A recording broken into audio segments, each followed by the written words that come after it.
Hi everybody, welcome to Star Vision. Today we have a wonderful show for you and we'll be discussing the power of positive thinking. Hope you enjoy it. Here again is your co-host Eleanor.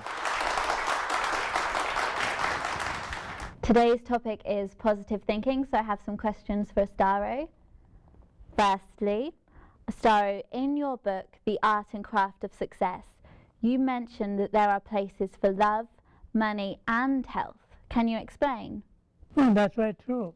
And that's the reason why big people travel a lot, to find different things in different places.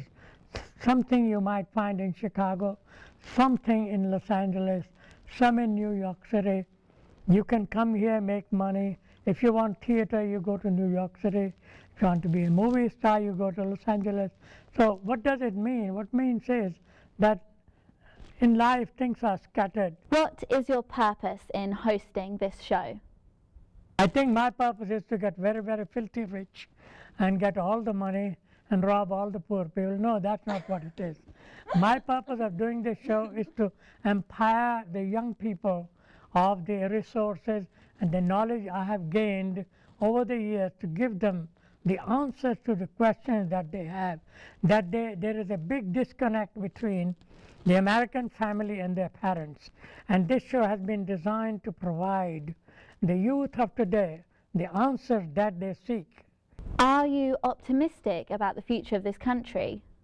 I may not be optimistic about the future of the planet as it is today, because we are in economic chaos around the world. We have a world recession. Gold price is over $1,600 and oil price is over $91 a barrel. So we are in a very big mess that we have created ourselves by doing a credit society. Now we'll have to put our house in order, but on the whole, I'm very optimistic, because there are some very good people in this country who are doing some very good work. How difficult was it for you to change your Indian habits to Western? Very difficult, because I had some bad habits and some good habits. So when I went from India to France, I found a different world altogether. They eat different food, and they don't eat with hands, which I was used to. Everything they do is differently. So the world was upside down for me. It took me years and years and years of practice and watching. I watched people in England, in Germany, in France, and they think rather differently. They eat all kinds of pies in England, which I don't eat in India. We eat a chapati in India, but they eat a meat pie. So I had to learn how to enjoy their shandy with a meat pie. I mean, I had to do that. So it's a certain process. You go through a certain transitional process to change your habits. That's the way it is. Thank you very much, Ostaro. Here again is SVO.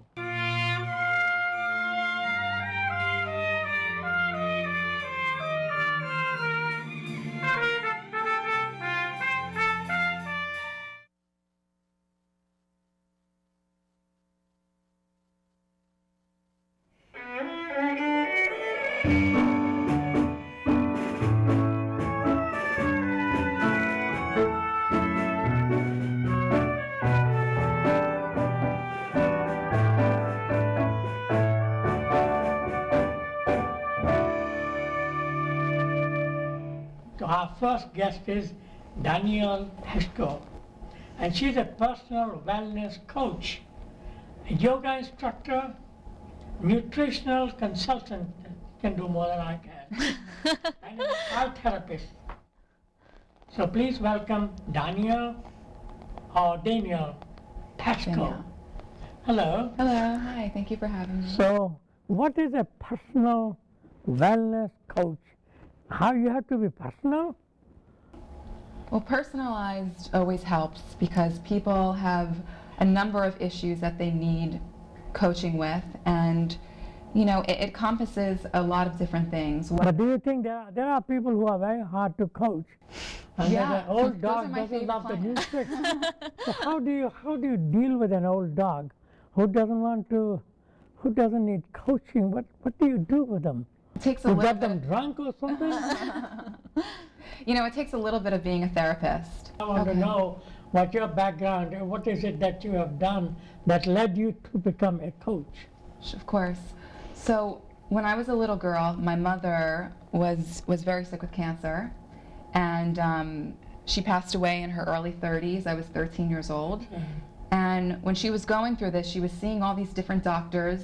You know, now you hear more about holistic medicine, it's so mainstream, but she was seeking alternative remedies and ways to feel better. So she got into meditation, visualization, doing affirmations, eating more of a macrobiotic type of diet, very holistic minded. So when she had passed away, a lot of the books she had given me were, you know, everyone in school's reading Huckleberry Finn at my age. Did it rub off on you? I mean, what's that? You're sort of imported, you know. I took on a lot of her teachings, but I also wanted to be in this field because honestly, I was terrified to get sick myself. So I felt if I really embraced all of this and all of these different modalities and eating habits and got into wellness, that would protect me from ever having to deal with what she dealt with. What we are trying to do is we are talking about the mind and the body and the soul. In all those cases where the body has given up, how do you deal with that? It's a very crucial situation that a person reaches. How do you deal with that? Well, I could, to one degree, I can relate to that. I went through cancer myself 2 years ago, and it was not the worst kind of cancer. It was thyroid cancer, but still, nonetheless. That's the most serious cancer there is.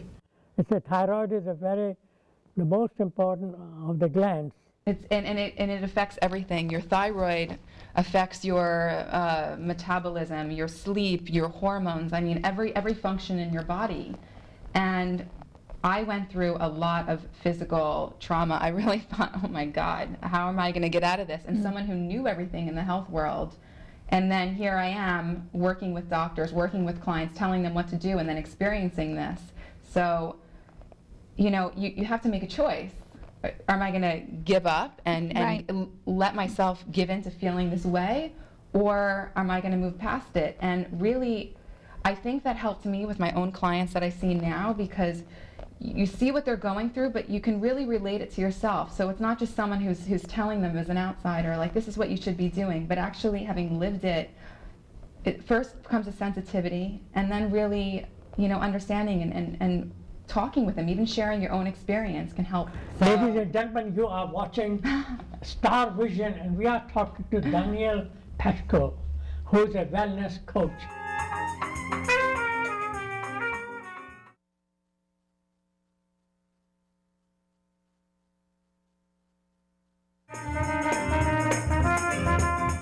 So we are back now with Danielle Pashko, and we have been talking about how to improve our lives.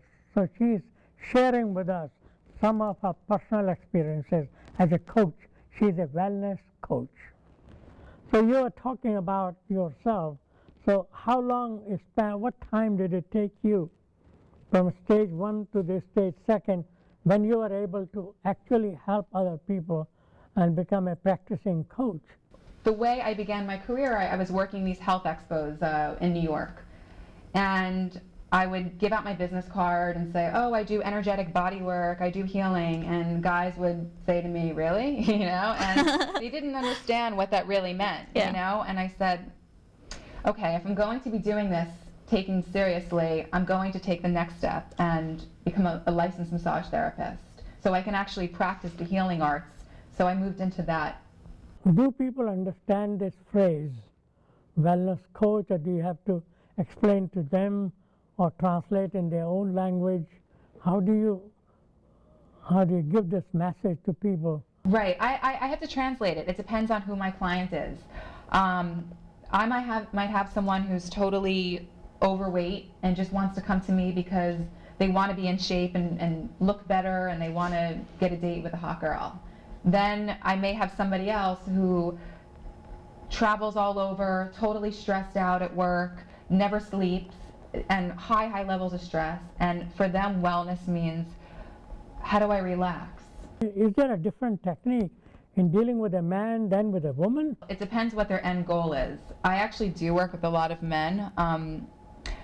I work with someone who specializes in relationship coaching and matchmaking, and one of the things that I encounter is men that they're not bad looking, you know, they're successful, they're well-to-do. I mean, they could get a date, but they can't, they're having trouble pulling it together. Right. You know, maybe they need to drop a few extra pounds, they can dress a little bit better, and if they know that, okay, at the end, like, they might not care for themselves, they might not, you know, feel amazing because they look good, not like as a woman, but if they know, I'm gonna get that beautiful woman because I look good and this is the only way she's gonna talk to me, then I think that's their driver. Do you think that women suffer more as a result of a low self-esteem than men do? You know what's interesting about women? I think women dress and also do things to themselves for other women. I think. I completely agree. Do you yes. feel like that? Yes. I mean, with some of the fashion and our hair, and guys, like, they don't even know the difference half the time. No, you wouldn't notice if we had 2 inches off or hair extensions or nothing. It's definitely for other women, Right. like for comparison. Why does that? I don't think see the it's just because logic. of society that, you know, there's so much pressure nowadays. But society doesn't put pressure on you to be mean. No. Oh no, Not to be mean. But I think also it's very cosmopolitan environment. Yeah. I mean, we're in New York City, so we're a little bit tougher. Our standard here is not like other places in the world. How people can find out more about you? Absolutely. People could find out more about what I do by visiting my website, which is pashkowellness.com. And also for people who are looking for attracting their mate, they can also get dating tips in terms of appearance. I believe you are in New York City, are you? I'm in New York City, yes. At jcoach.com. I also write for them as well. So are you going to visit her? You need help? I It will definitely looks- go on the website and check it it out. needs a- Fabulous, though. Oh, you look thank like you very you need a much. lot of help. Yeah. It looks like you need a lot of help after talking to Oh, thank her. you very much, Ostaro. Gorgeous. No, but And you're young, so you don't need any anti-aging. Maybe later you might need her. yeah, maybe